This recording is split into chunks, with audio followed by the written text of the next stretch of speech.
So the fake Duchess likes to say social media is the most unsafe place for children in the world, unless you're desperately trying to hide your latest flop using your daughter, Lilibet, to do so. Watch. What do we think, Lily? I think it's beautiful. Oh, and there's a new photo too, folks, which raises so many more questions than providing answers. Angela Levin, our royal mastermind, posted on X, Meghan Markle's daughter doesn't speak at all like a 3-year-old. Who owns the voice? It will show up much better if we hear several sentences. Royal YouTube sensation Paula M added, "What do we think, Lily? The way Meghan Markle says it sounds like a threat. No warmth at all. And whoever that kid is sounds terrified and fake." Princess Carparkle wrote, "Time to distract with a kid. Since Meghan Markle's Time 100 appearance has been mocked, her podcast is tanking and press isn't great. Let's parade a mystery child, especially after promoting our Save Kids from Social Media narrative." Now, let's just take a look at the full Instagram video that was posted at the weekend before the pictures.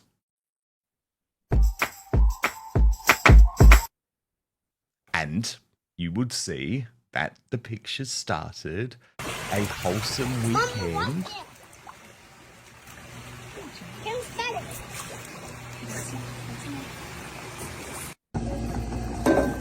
It's nice jam, Lily. The scam jam. What do we think, Lily? I think it's beautiful.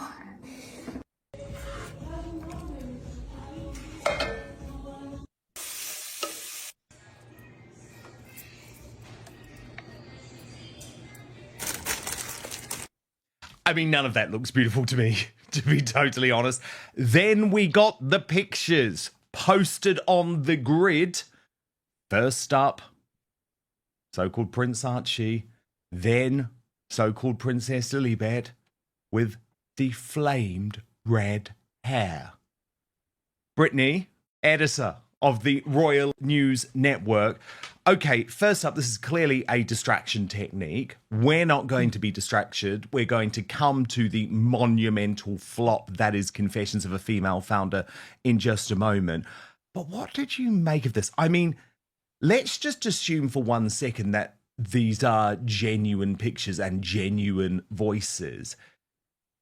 Are you going to be offended, Brittany, if I say that as a Brit, I find it a little bit obnoxious that we have members of the royal family in the line of succession with such a, shall I say, strong, bold American accent? Let's just say it. This entire thing is creepy. Meghan Markle releases a marketing video for her jam brand, and instead of just showing the product, she adds a disembodied child's voice claiming to be Princess Lilibet. It sounds scripted, robotic, and uncomfortable. Brittany from Royal News Network goes even further. She says the voice doesn't sound like a real 3-year-old. It's terrified and fake. Even Angela Levin said the tone felt threatening. No warmth. Just pure performance. The worst part. Meghan knows exactly what she's doing. This wasn't about showcasing a product. It was about hijacking headlines after her Time 100 appearance and failing podcast launch. I mean, I totally understand, Dan, why you would maybe be a bit offended. But looking at Meghan Markle's whole Instagram series there, all I can think is it's so boring. It's so lame that she even has 2.8 million followers is just a reflection of Harry and of obviously his place in the British royal family and that of her children as well. It's such a, I think, sort of pathetic social media offering Meghan Markle is doing, but she's definitely gearing up, I think, to show the kids a lot more because she has a series of flops, a lot of bad headlines going around, and if she gives a little bit of a sound of what Lilibet speaks like, all of a sudden she gets some positive headlines you can say.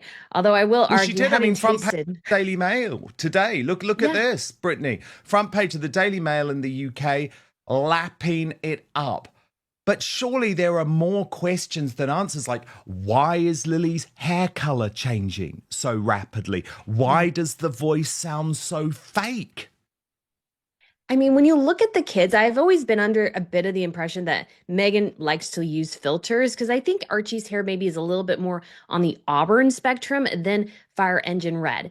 And I think she's more than willing to do whatever it takes to sort of sell the narrative, in particular, that they are Spencer children, really trying to associate her family and her side with Diana over the British monarchy. And I think they're really pushing for that, although the Daily Mail shows that obviously, if you have a red head, it's a recessive gene, so it must come from both sides of the family. So it comes from her side as well, the Markle side of the family. So she's really trying to sort of play into this narrative with her children, which is quite sad. It's like, why do you need to sort of, you could argue, fake the color of your kid's hair? It doesn't really matter. But either way, obviously the kids using the voice of Lilibet trying to sell the jam, which was terrible, by the way, or the spread or whatever. And I'm not sure why she's still making jam in her kitchen and it's not jam that she's selling. It's very weird. It's all very, very odd. Yeah, let's just listen to that voice again, Brittany. What do we think, Lily? I think it's beautiful. And the thing is, she knows that, like it or not, there is public interest in how Archie and Lilibet look and sound, not only given all of the questions that remain over the birth and whether she used a surrogate, but just the mere fact that these are royals. And for example, this is probably, Brittany, the first time that King Charles and Prince William have heard Lilibet's voice. I mean, to be fair to William, I don't think he probably cares that much. And I'm sure there's a distance between Charles and them as well, which is quite sad that Charles doesn't know what his grandchildren probably sound like very much, because Harry is definitely dug in his heels and goes, unless you apologize to me, unless you give me security, something his father cannot do without upsetting the whole balance between the monarchy and the government and everything. Harry is just going to hold his children over him, which I think is just really despicable on Harry and Meghan's part. You should be able to have this court case while also maintaining relationships with your family if that is actually something critical for you. But when it comes to these children having a place in the line of succession, and they're just clearly American, that's a big problem, because yes, there are Americans who have become royals, but Harry and Meghan desperately clinging. They constantly use their royal cipher and all these sorts of things to portray themselves as royalty. And so in order to continue to sell that, it's sort of undermining the brand, you could say, of the British monarchy, and something Charles should definitely take more seriously. Again, I've strongly advocated to amend the letter of patent to say that you must be raised and educated in the UK to have a UK title. It should be that simple. Here's the kicker. Meghan and Harry have lectured the world about online child safety, even claiming social media is the most dangerous place for kids. And yet here she is, using her daughter's voice and image to sell jam. Brittany points out how they hugged grieving families of children lost to online harm, days before Meghan posted this jam jar PR stunt featuring her own children. That's not motherhood. That's merchandising. Hypocrisy doesn't even begin to describe it. One week, Meghan's holding hands with victims. The next, she's selling spreads with her kids' voices. It's despicable. Of course it should. It really should. But the fact is, Brittany, she is almost playing in to our desire to know the truth with all of these pictures where the children just seem to change in a way that is not natural in that short amount of time. And one of the issues here is, I guess, can we actually trust when she took these pictures if they have been manipulated? Oh, we 100% cannot trust when any of this was taken, because she did a lot of promo for American Riviera Orchard in June of last year, pictures she used in an article for People magazine that she should have retaken, in my personal opinion. So we 100% cannot trust the timeline of when any of this was done, when the videos or images or whatever of the children were taken, because she's constantly trying to amend her image. And I think she sort of knows that she's actually the toxic one. So she's trying to actually sort of, you could say, protect her own image by shoving her kids out in front because, oh, they're kids, they're cute. And maybe you'll like me too if I show you my kids. But I'm not honestly that interested in her children. I understand from a line of succession issue, obviously, people need to know more. But I honestly don't really care about the kids, nor how it reflects on Meghan Markle's brand at all, because she's an utter hypocrite. She is with grieving families who have lost their children on social media, and yet merching her kids on social media. So you can't have it both ways. She looks like an absolute hypocrite on this topic. I know. And who took these pictures, Brittany? Was it Prince Harry or was it Jake Rosenberg, who she seems to be most happy around? I think that is another question too. There's also a lot of derision in this country, Brittany. I mean, actually, well, I think a lot of people agree with you, firstly, about the Instagram presence just being so bad. Nancy Sidley of the Sidley twins wrote, Meghan's Instagram stories are so sloppy. Can't she study how Gwyneth and Akilah do them? She copies everything else they do. She might as well copy their Instagram stories. So there is that point. But actually, there are others here, Brittany, in the conservative media space who are almost now just treating her stunts as a joke. And I thought that was great from Mike Graham and Emma Wolf, because, of course, there is a huge irony, Brittany, that just a couple of days ago, they're hugging the grieving parents whose children have actually died on social media and making you believe, or Prince Harry making you believe, that social media is actually is actually responsible for death scenes, responsible for crime scenes. And then what? He's so terrified for this woman that he's going to allow her to pimp the children out to sell jam. I mean, there's absolutely no consistency in the message whatsoever. Now it gets even weirder. Brittany calls them ghost children, because no one knows what Archie or Lilibet actually look like. Their appearances, voices, and even hair color change depending on the press cycle. Photos are suspiciously edited. Videos are vague. And timelines? Completely untrustworthy. Meghan reuses old footage, slaps a new caption, and pretends it's a fresh glimpse. It's all one massive optics manipulation game. It's heartbreaking to think King Charles and William may have heard their granddaughter's voice for the first time via a jam commercial. You're 100% right. And they were so right, too, talking about how she's using the kids to sell her products and wares. Because the glass jars were the same size as hers and they had the same caps. Obviously, it's not the one she's actually selling, because even her spread recipe that she's selling is different than the one she makes at home. She says inspired by, not the actual recipe. So she's trying to use the kids in order to shill her products.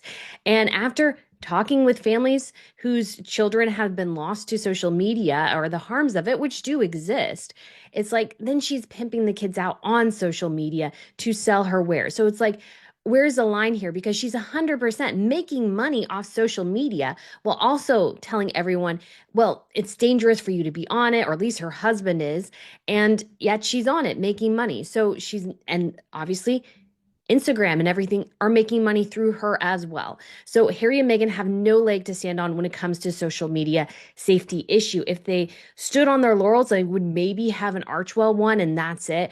Rather than Meghan, obviously, was so desperate to be on Instagram, but she's still stuck in 2014 with her stories and everything in her posts. So she looks woefully behind, and yet is also putting her kids out there for the world to consume, even though she is so intent on them being private. Oh, I know. It's a joke. And by the way, don't trust Meghan Markle's social media, but do sign up to mine. Substack, www.outspoken.live. You get the first access to the Royal Uncancelled After Show every single weekday with all the Royal exclusives that you'll never receive from the Royal Rota or the mainstream media. Now, Brittany, Canal Citadel, who I have a lot of respect for, has a theory that a lot of Meghan's behaviour is as a result of her, quote, psychotic obsession with Catherine's life. Let me take you through this theory, then I'll get you to respond, Brittany. She says it's making her look even more unhinged by the day. So she says on April 23rd, Prince William and Catherine shared the birthday picture of Prince Louis missing his front teeth for his 7th birthday. Within hours, Meg announced that her son Archie is losing his teeth that same week, like losing teeth can be planned on the dot. Prince William and Catherine also released an adorable video of the behind the scenes, and we heard Prince Louis talk for the first time. I say clearly because this is not really the first time we heard Louis talk. It was when he was merely 3, asking David Attenborough, what manimals do you like? However, people were pleased to hear his sweet voice for the first time clearly, so of course Meg had to match it. Thus, today, as in yesterday, Meghan released a video of her alleged daughter speaking for the first time. You see no one, just blood-red, watery jam before you suddenly hear an odd, breathy voice like a scene out of a horror movie. What is this? Meg is truly living such an odd conundrum, isn't she?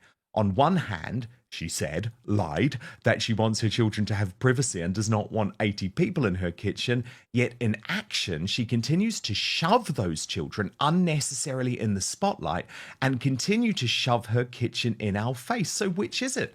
Meghan doesn't want privacy for her children. It is clear she wants them to be just like the Wales children. But the Wales children are incredibly guarded by their private parents. They have the most privacy any royal children of an heir has ever enjoyed. We see them at most 3 times every year for key royal occasions. Yet we see them. We know what they look like and how they interact with regular people. And they are very popular because we know they are beautiful, healthy, polite, normal, and well-mannered children. Let's not pretend this timing wasn't strategic. Meghan drops this Lilibet voice clip days after Prince Louis's adorable birthday video goes viral. Coincidence? Not a chance. It's clear Meghan is obsessed with Catherine. She mimics her wardrobe, her branding, even the way she reveals her kids. But there's a problem. Catherine is authentic. Meghan is not. Meghan's children, for some odd reason, feel more ghost than human. No one has ever seen them or can attest to what they actually look like. The public gets randomly, heavily photoshopped AI pictures of alleged children or back pictures of limos, heads, and odd voices that do not belong to children. Harry and Meghan make up tales of happy family and happy children no one can validate. What we know is that their heights do not match their ages. The way their parents describe them do not sound like how a 3 or 5-year-old act or sound, and now we have this voice.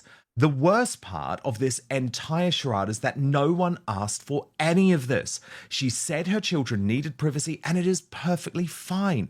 So what is all this horror reveal about?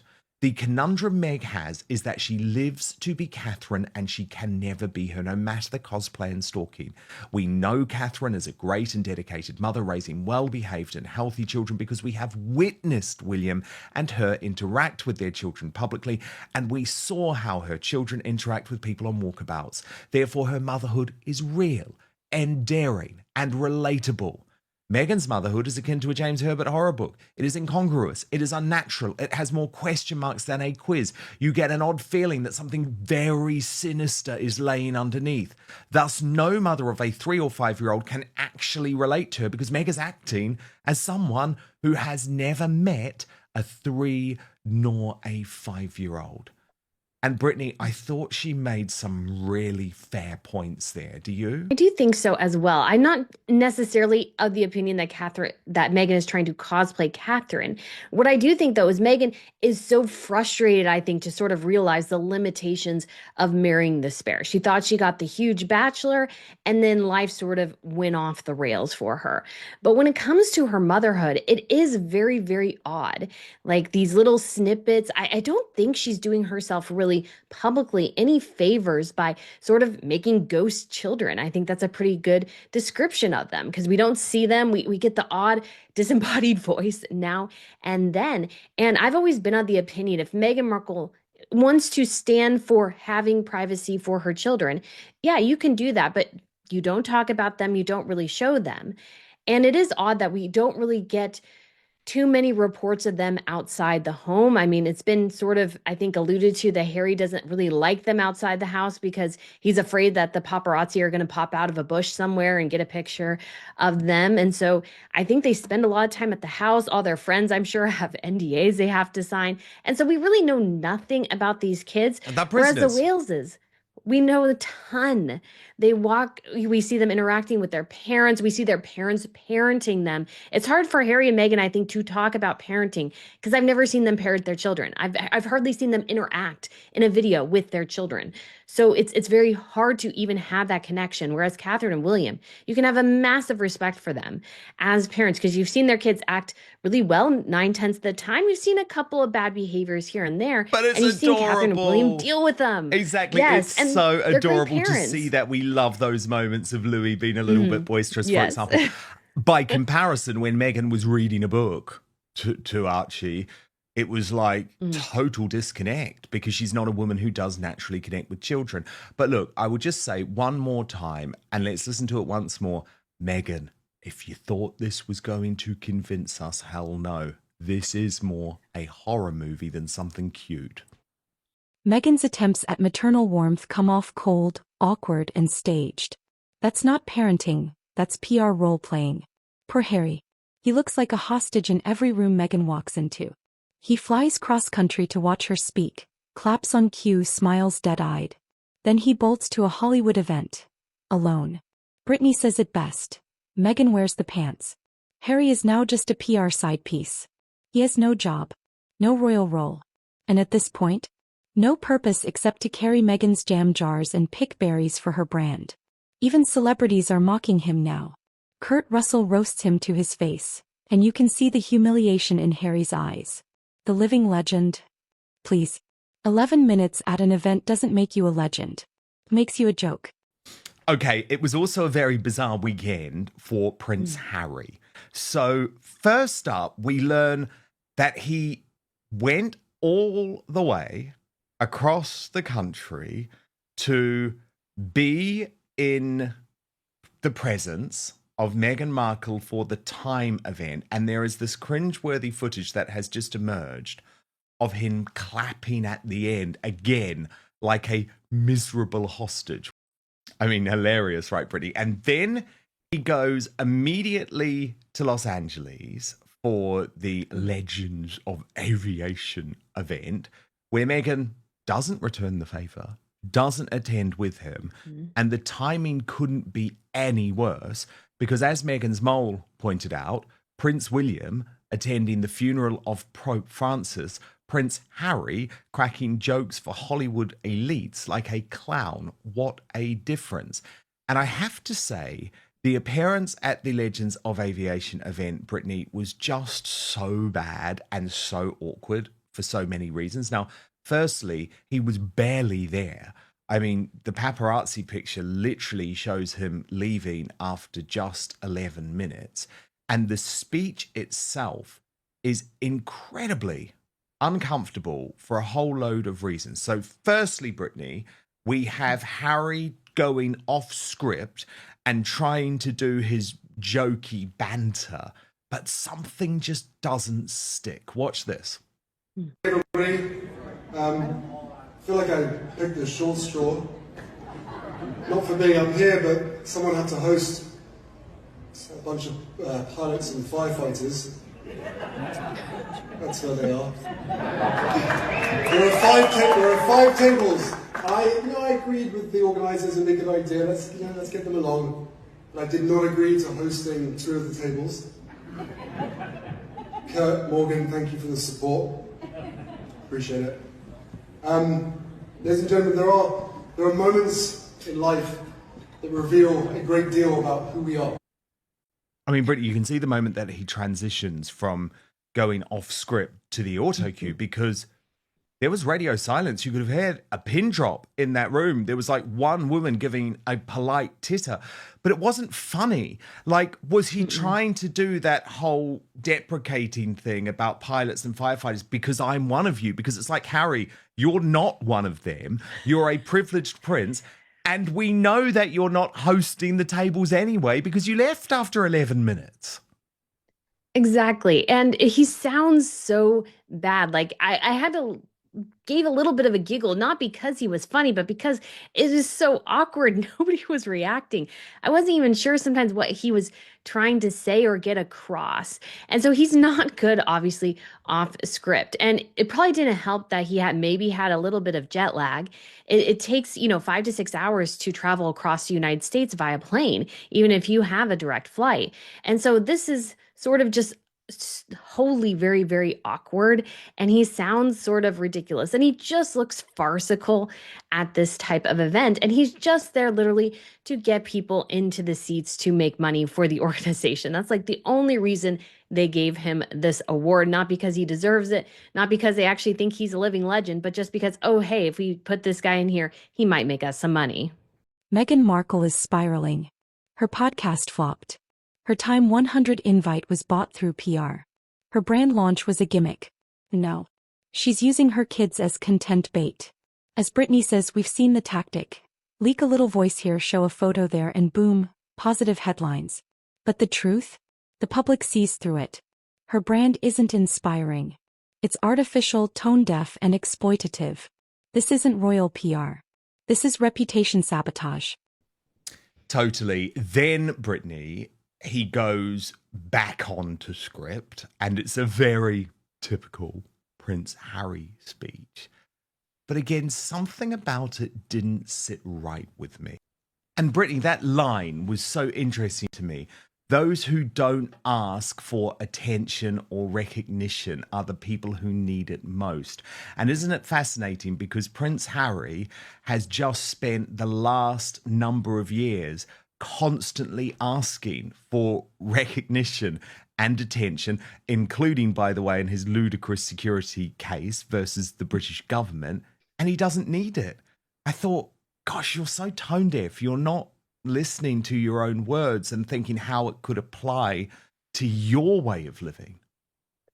Well, I mean, even at the event itself, it's like, well, we're not sure if we deserve an award, but we've created an award to give people. So he's almost hypocritical in that statement a little bit, but he just is constantly wanting recognition. Him and his wife, they pay up the wazoo for public relations, PR, in order to get Meghan at the Time 100 summit. She wasn't there because of any of accomplishments on her end. She was there because her PR paid for it, and so probably did Netflix, because Ted Sandros was there and he also spoke, and they were trying to promote Netflix. So that's why they're there. They're not there because they've accomplished anything. They've always paid for press to try to get themselves ahead. And so their accomplishments always, I think, ring entirely hollow, because they do the bare minimum and then expect a massive amount of accolades, or they do things for simply the attention, not really to actually help people. You think of the social media and the parents who have lost loved ones. It's like, I still don't understand what the point of the Parents Network is, because it's not changing anything. It just seems like a grasp for attention and to try to utilize the grief of family members in order to promote their own agenda of trying to eliminate or try to kind of control their critics. So it's just completely and utterly for Harry and Meghan. Everything they do is an attention-seeking effort just to try to make money, get a bigger, let's say, more press headlines and those sorts of things. So it's really quite pathetic in many ways. Oh, it is. And then Kurt Russell, and I haven't seen this, Britney, but it has been reported online, roasts Harry, who, if you look at the pictures of him on stage next to Kurt Russell, looks so unhappy about it, saying, unfortunately, living legend Harry has to leave early tonight. Who else will pick the berries for his wife's raspberry soup? And Britney, you just know that that is going to rankle with him, because there's so much truth there. And he wants to be treated and seen as very, very serious, but yet he's allowing his wife to dictate everything that they do. And so he loses any of his, in some ways, his man cred, because his wife is the one, we know she wears the pants in the relationship. This has been reported numerous times. And we know he's there to simply pick up things for her. And especially as he's sort of given up having any sort of real job, it just becomes easier to just see him as a side piece to her. And so a living legends of aviation thing. He might think it gives him a little bit of cred or something, but really he's just become a joke. He's just become a massive, massive joke and just a side piece to his wife's immense interest in having spread as her main component for her brand. And so Harry doesn't really have anything he's doing. So he just is there just to be there. He has nothing else to accomplish at this point. He has nothing else going on as far as we're aware. And so he's there to pick up his wife's berries because she needs to make more spread so she can make them money, because he's certainly not doing it at this point. Meghan has gone from duchess to desperate influencer, using her kids as human shields while pretending to care about their privacy. And Harry? A sidekick in a scandal. Their whole image is unraveling, and no child's voiceover is going to fix that. Alright, tell me your thoughts. Was Meghan's video exploitative? Is Harry totally checked out? Are the kids being used for damage control? Drop it in the comments below. Hit like if you're tired of the PR fakery and subscribe for more no BS royal reaction. See you in the next one.